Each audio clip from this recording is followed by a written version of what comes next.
Alors, Steak, ils sont plutôt satisfaits. Bon, après, Hülkenberg a été moins performant qu'à Silverstone, pour le coup.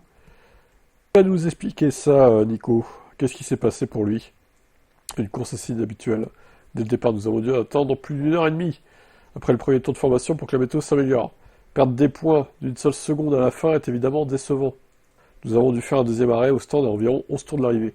Le pneu avant se dégradait considérablement et j'avais des problèmes de blocage et de sous-virage. Rester en piste n'était pas envisageable, surtout avec notre réglage à plus d'appui que Pierre Gasly, qui était derrière nous et avait moins d'appui. Nous avons donc opté pour l'arrêt au stand et tenté de rattraper notre retard, mais malheureusement, ça n'a pas fonctionné. Le rythme était correct.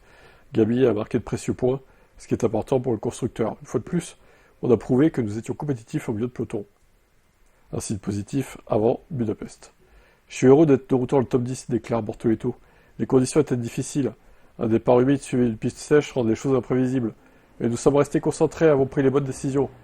Et avons réussi à placer la voiture à la 9e place. Globalement, je suis satisfait du déroulement de la course. J'ai le sentiment qu'on a exploité au maximum le package. Rythme de soleil tout le week-end. C'est tout à l'honneur de l'équipe de m'avoir fourni une voiture performante. Bien sûr, en tant que pilote, on a toujours envie de se battre pour les bonnes places. Mais c'est un bon résultat et une nouvelle avancée significative. On avance dans la bonne direction, ça me donne de la confiance, etc. Voilà, donc bonne dynamique hein, pour Sauber. Maintenant, attention, parce que dans le midfield, ça se resserre de plus en plus. Hormis Alpine, qui, bon, voilà, qui, à mon avis, décollera pas de la dernière place. Mais c'est vrai que globalement, c'est pas mal. C'est très serré. À voir maintenant ce que ça donnera pour la Hongrie et le reste de la saison. Il semblerait que Max Verstappen ait décidé de rester chez Red Bull. Donc c'est vrai que ces derniers temps, il y avait un discours différent de Toto Wolff qui disait que la priorité c'était de renouveler ses propres pilotes. Moi, je pense qu'il a dit ça parce que Max, finalement, il s'est dit, bon, je vais peut-être voir 2026 chez Red Bull, voir ce que ça donne quand même. Et après, j'envisagerais de partir, potentiellement. Maintenant, les rumeurs vont dans ce sens, en tout cas.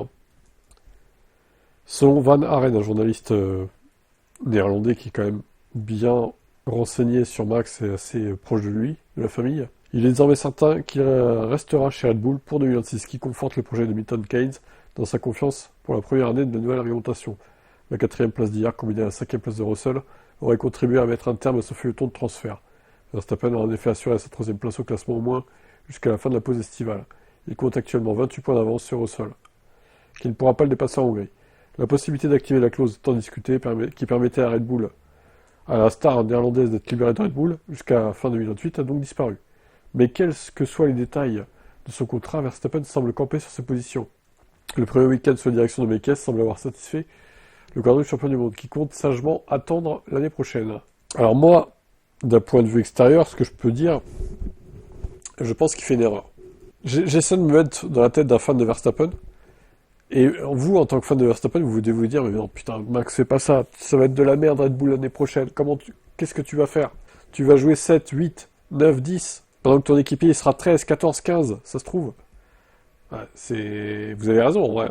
Je pense qu'il se plante, hein. Moi, j'aurais été lui, je serais allé chez Mercedes direct, en fait, dès 2026. Il avait l'opportunité d'y aller, alors même si le moteur Mercedes ne domine pas l'année prochaine, je suis sûr que ce sera un des meilleurs. On peut pas en dire autant du Ford. Je pense qu'il se plante et qu'il va se ramasser une saison 2026 compliquée, voire une des pires de sa carrière. Voilà, disons ça comme ça. Je vois aucun miracle, à aucun moment Red Bull n'aura une voiture dominatrice l'année prochaine. Je vois pas comment c'est possible en fait. Je sais que la F1 est pleine de surprises, mais alors là, il faudrait vraiment une énorme surprise quand même. Une très très grosse surprise. Votre avis là-dessus? Le Grand Prix de Belgique a eu lieu, c'était pas la meilleure course. Heureusement, la partie pluie a sauvé le début, mais elle aurait dû être plus longue, cette partie pluie, à cause de la FIA notamment, qui n'a pas relancé les voitures dans les temps, on va dire. J'ai quand même mis la moyenne 10, mais en vrai, il n'y aurait pas eu la partie pluie au début, j'aurais mis 8 ou 7. Hein. Spectacle quand même très très médiocre pour Spa. Dites-moi votre note en commentaire, je vous ajouterai dans la moyenne. Les gens de Canal, les abonnés Canal ont mis 10,1, donc pire note pour eux, selon eux, cette saison, même si je trouve que Suzuka était quand même pire que Spa, personnellement. Chacun son avis sur la question. En tout cas, le grand gagnant de ce week-end, c'est bien Oscar Piastri, qui marque 32 points, contre 24 pour son équipier. Donc 8 points de repris d'avance. Il est à 16 points d'avance sur Norris. Ça fait plaisir. Max Verstappen a quand même marqué 20 points grâce au sprint ce week-end. 4 points de moins que Norris. Russell a marqué 10 points. Leclerc a marqué également 20 points ce week-end, mine de rien. C'est pas si mal, hein. Et Lewis, bah, malheureusement, il a un peu raté son week-end, on va pas se mentir. 6 points de marqués seulement. 0 points au sprint avec sa qualif désastreuse. Il compte maintenant 30 points de retard sur son équipier. Bon, Antonelli, c'est toujours très compliqué, même s'il a fait le meilleur tour en course, voilà, qui rapporte pas de points du coup. Vu que de toute façon, il aurait même pas été dans le top 10 et vu qu'ils ont supprimé la règle, bah, ça sert à rien, c'est juste dans les stats pour lui, ça lui fera un meilleur tour. Il y a quand même Albon qui revient sur lui au final. Il n'est plus qu'à 9 points, Albon, d'Antonelli. Ça commence à devenir critique pour le jeune Italien là. Il va falloir vraiment qu'il trouve une course où il se relance. Parce que depuis le Canada, d'ailleurs, hormis le Canada, c'est 0 points, hein. Depuis Imola, si tu arrives au Canada, c'est 0 points tout le temps, hein. C'est grave, hein. Il est sur une série désastreuse. Bon, ensuite, Hülkenberg, ça n'a pas mis de points. Ocon a remis 4 points grâce au sprint. Heureusement, d'un côté, qu'il y a le sprint, hein, pour toutes ces petites équipes là qui arrivent à des fois s'en sortir avec le fait qu'il n'y a pas beaucoup d'essais libres. Donc, certaines équipes font des erreurs de réglage. Ça profite à d'autres. C'est aussi ça l'intérêt du sprint. Donc Ocon, bah voilà, 4 points ce week-end. 27, Hadjar, bon, il a marqué 1 point au sprint. Il est à 22, Stroll, il a marqué 0 points. Gasly est à 20 points. Il revient à égalité avec Stroll, du coup. Alonso n'a pas marqué de points non plus. Alors Sainz est à égalité avec Alonso. Ils sont 3 à être à 16 points, là. Lawson également. D'ailleurs, Lawson, attention, parce que je trouve qu'il est sur une meilleure dynamique que Hadjar en ce moment. Attention à pas inverser les rôles là, d'ici la fin de saison, parce qu'il n'est plus qu'à 6 points de son équipier. Donc à voir comment ça va évoluer. Est-ce que Hadjar va se reprendre ou... Bon là, faut dire qu'il n'a pas trop été verni encore sur cette course, Isaac, malheureusement. Alors on a Bierman qui a mis 2 points grâce au sprint et Bortoleto en course principale il a mis 2 points aussi. Ok, donc Colapinto toujours à 0. Voilà. Alors classement des équipes, bah écoutez, ça n'a pas changé grand-chose niveau place. McLaren qui, voilà, qui explose tout le monde, hein. C'est un succès retentissant pour l'équipe anglaise, ce week-end encore. Ferrari a marqué 16 points de plus que Mercedes.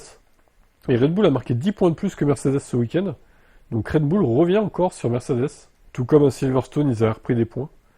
Donc attention, Mercedes, il y a du relâchement. Et le fait qu'Antonelli soit en PLS depuis plusieurs courses, ça aide pas, quoi. Williams a remarqué des points, à nouveau. 11 points quand même. C'est une très bonne perf de leur part. Donc ils reprennent de l'avance sur Sauber. Sauber qui se fait rattraper par Racing Bulls, ils sont plus qu'à 2 points. Aston Martin qui se fait rattraper par As, qui n'est plus qu'à 1 point d'Aston.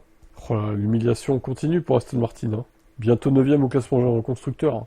Putain, Alonso, ça doit lui rappeler l'époque Minardi, quoi. Et McLaren Honda aussi. Et Alpine, bon bah, un petit point de marqué, mais toujours bon dernier. Et à mon avis, ça restera comme ça d'ici la fin de la saison. 10ème, c'est leur place, hein.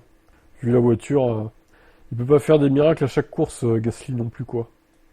Voilà, voilà. Bon, pas une grande course, faut avouer. Spa, c'est un très beau circuit, il n'y a pas de souci là-dessus, mais malheureusement, j'ai l'impression que la piste n'est plus trop adaptée aux Formule 1 modernes non plus, quoi. Peut-être qu'avec la nouvelle réglementation, ça sera mieux, je n'en sais rien. On verra bien l'an prochain. Bon, bah rendez-vous ce week-end, hein, pour le Grand Prix de Budapest avant la pause estivale. On verra ce que ça donne dans la chaleur hongroise.